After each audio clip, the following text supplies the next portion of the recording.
बतावा कहाँ बता हर बेटा।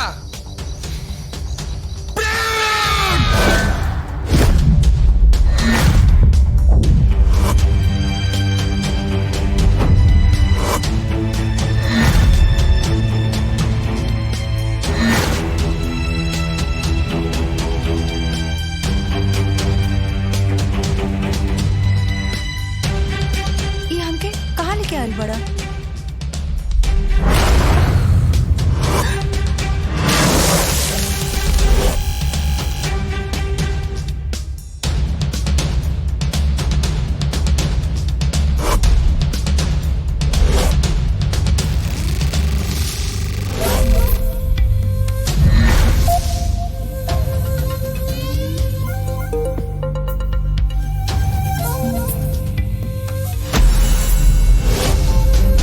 लाल सलाम, लाल सलाम, लाल सलाम। लाल सलाम।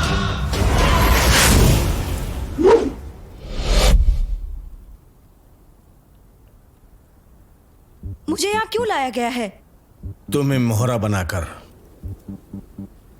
बिहार के जेल में बंद मेरे भाई थापा को तुम्हारे मामा के जरिए निकलवाना है। मुनि,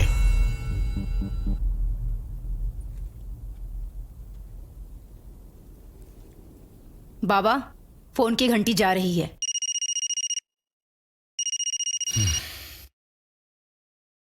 हेलो। लाल सलाम। मैं नेपाल से माओवादियों का सरदार बलवंत बोल रहा हूं। इस वक्त तुम्हारी भांजी मेरे कब्जे में है। क्या? मेरी भांजी? उससे तुम्हारी क्या दुश्मनी है? दुश्मनी नहीं, जरिया है। मेरे भाई थापा को बिहार के जेल से निकलवाने के लिए मैं जानता हूं कि तुम अपनी भांजी से बहुत प्यार करते हो। 10 दिन में मेरे भाई को रिहा करवा दो और अपनी भांजी को ले जाओ, वरना मुझे बताने की जरूरत नहीं है कि मैं क्या कर सकता हूं। अरे लेकिन उसने क्या किया है? मैं जानता हूं कि यह काम इतना आसान नहीं है, पर तू कर सकता है। लेकिन वेकिन कुछ नहीं। 10 दिन का मतलब 10 दिन।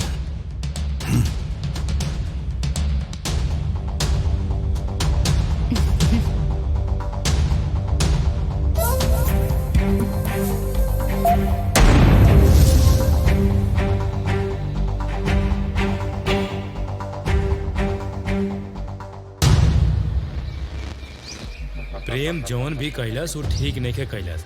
अब ओकरा अइले के बाद ही फैसला हो। पंच लोग, श्यामलाल के बेटा हमारे बेटी के माओवादी के बीच बेच देले बा। हाँ चाचा, प्रेमुआ बचपने के चोर हो। लड़काई में भैंसी चरावे जात रहनी सन तो रामू काका के मुरई उखाड़ के बेच देत रहे। पंच लोग ही फैसला आज के आज होए के चाहे ना तो मुंह फुड़ावल होई। ना भगिना, खून खराबा से कोनो समस्या के समाधान ना होखेला। हमनिन के पहले प्रेम के खोजल जाई। का कहतनी लोग बोली?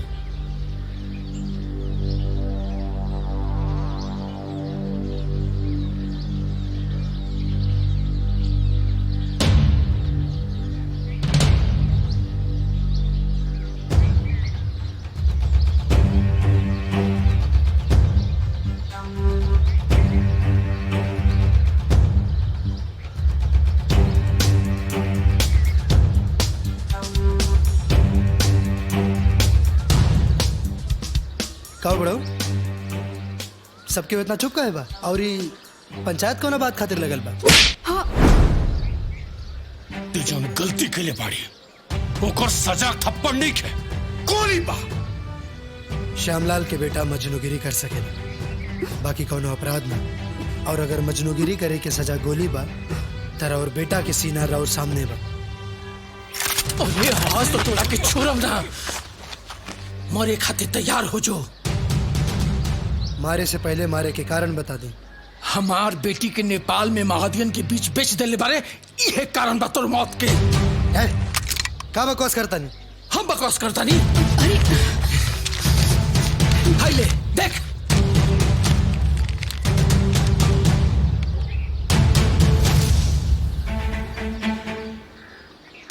सच्चा प्यार करे वाला सौदा ना कर सकेला। रवे तो ही जनते बनी और रवे का बल्कि पूरा ही गांव जाना था कि हम अपना आप से और अपना परिवार से भी ज्यादा हम गीत से प्यार करेंगे। बाकी हाँ, प्यार सही बा कि ब्याह के दिन हम राउर घरे आयल रहने गीत के भगावे खातिर। ब्याह के दिन इतना सन्नाटा काहे बारे? गीत ए भाई वो हाँ तनी जोर से चिल्लो कि देवाल चीर के गीत भौजी लगे तोर आवाज पहुंचे। अच्छा तब देख गीत गीत। अरे गीतवा, अरे क्यों बा? चिल्लाता रहो। हाँ? का बात बा? अरे जब बियाह नु रहे बियाह तो रहे बाबू, लेकिन एगो चोटा कमीना लोफर प्रेमा वहाँ हैं? गीत के बियाह होके से पहले ओकरा लेके भाग गई। अच्छा ऊ ससुर हमरा अगर मिल गई नु तो मार के ओके थोबड़ा तोड़ दे। क्या रे, इस सिनेमा में नया हीरो कौन आ गया रे? सूरज उगे से पहले गीत भौजी के खोजे के पड़ी न तो पूरा गांव वाला काट काट के चिल कवा के खिया दिया सब भाई। चल खुजल जा, चल। अरे गीत गीत गीत गीत भाभी, ए गीत भाभी, गीत गीत भाभी, ए गीत भाभी। हे रंजीत, अलग अलग होके खुजल जाओ। तू उन्हें खोज, हम इन्हें खोजे था नहीं। ठीक और गीत मिल जाए तो हमके फोन करिए, ठीक बा? हाँ ठीक है, जा। गीत हम? गीत गीत गीत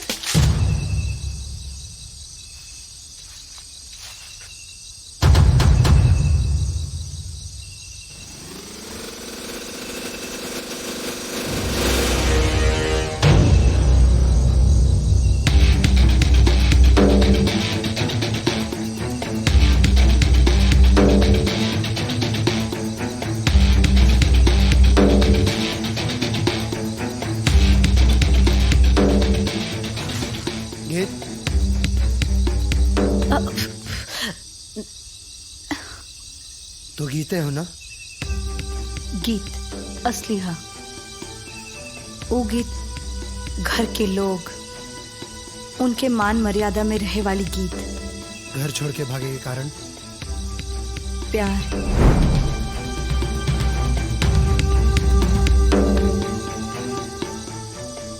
केकरा से? योगेश से।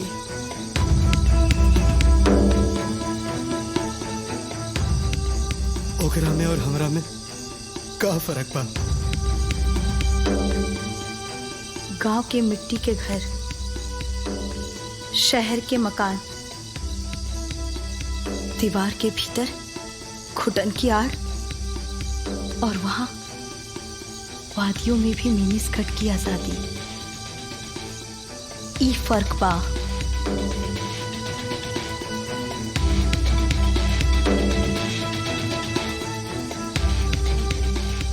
हम जानत तानी कि तू हमरा से बहुत प्यार करेला, बाकी हम योगेश से प्यार करेनी। जब हम लड़की होके मान मर्यादा इज्जत के परवाह कैले बिना भाग सकेनी, तक तू अपना प्यार के ओकरा प्यार लगे ना पहुंचा सकेला।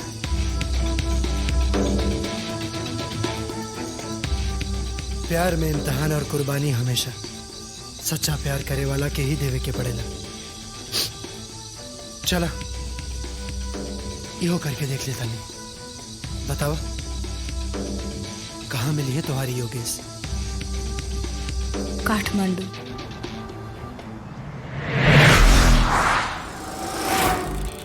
बॉर्डर है, आगे वीरगंज से बस मिली।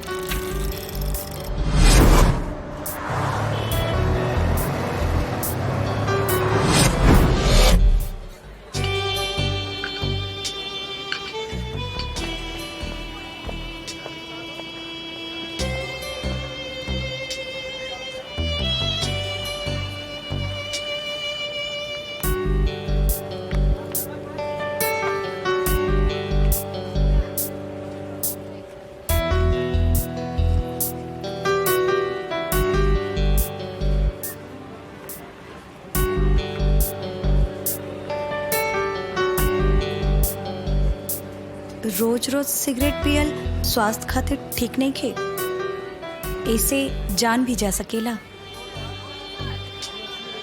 छोड़ दो।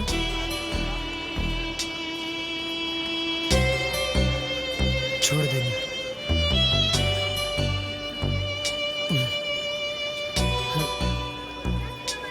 चलो अब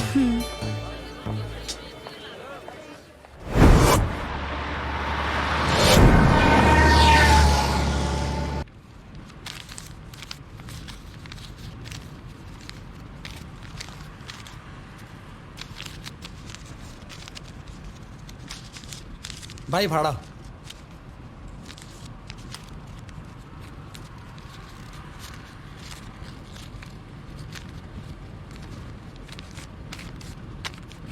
₹100 और दो भाई जी।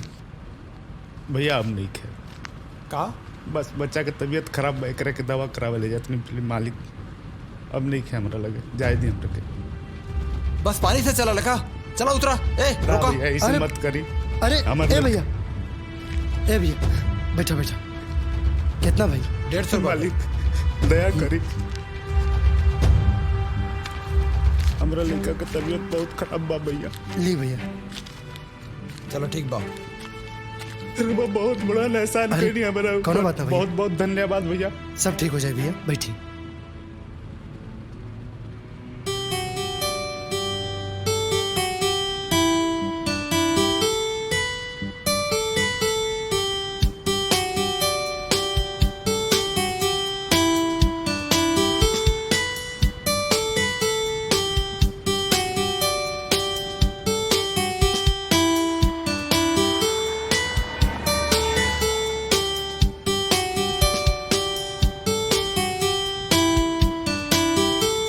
तोहार बस स्टॉप आ गइल बा, चला उतरा।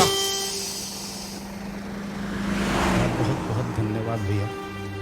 ये एहसान हम जिंदगी भर ना भुलाए पाओ। बच्चा के इलाज कराओ खातिर जाता नहीं भैया। अरे कौनो बात ना बहुत भैया, धन्यवाद बा बच्चा भैया के तू तोहार। ठीक से दिखा दिया।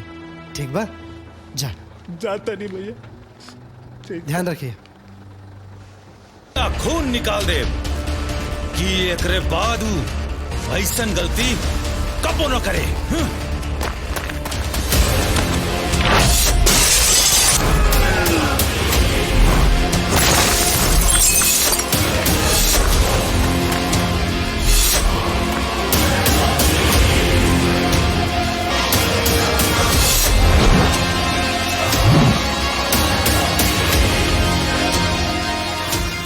ले आओ पानी के बोतल, एक कर सिंदूर।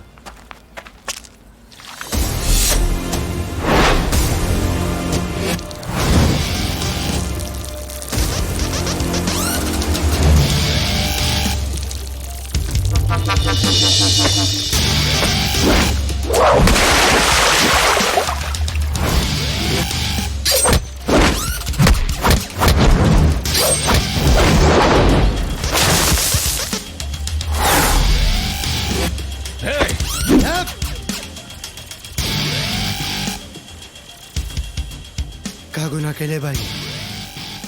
ही हमार बेटी से बियाह करके लेके भागत रहे। का भाई तो इनका से प्यार करेलू?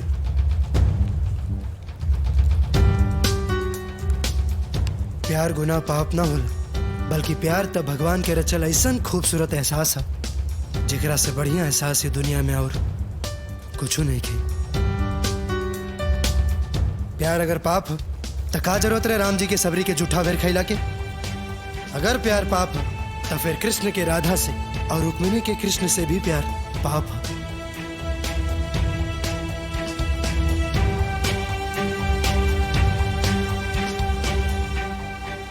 बेटी, समाज के रिवाज और अपन जीत के आगे बाप के फर्ज भुला गई रही। चला कन्यादान करके बाप के फर्ज निभा ले दे। अब बेटा। थैंक यू अरे भैया। ना ना, हमेशा खुश रहिए लोग। जा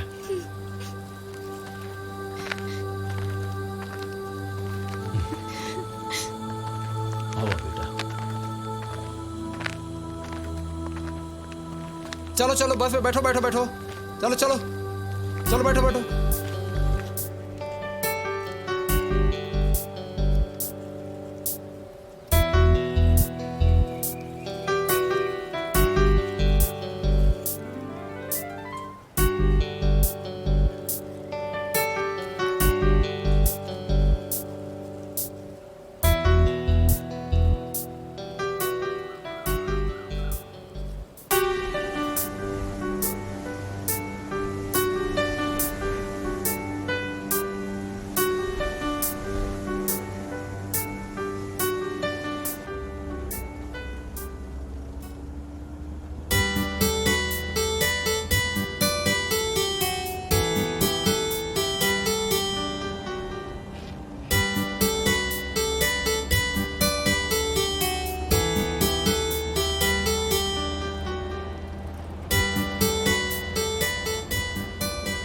गीत हाय। कहाँ तक पहुँचे? बस 20 मिनट और लगेगा। ओके, मैं इंतजार कर रहा हूँ। हाँ ठीक है।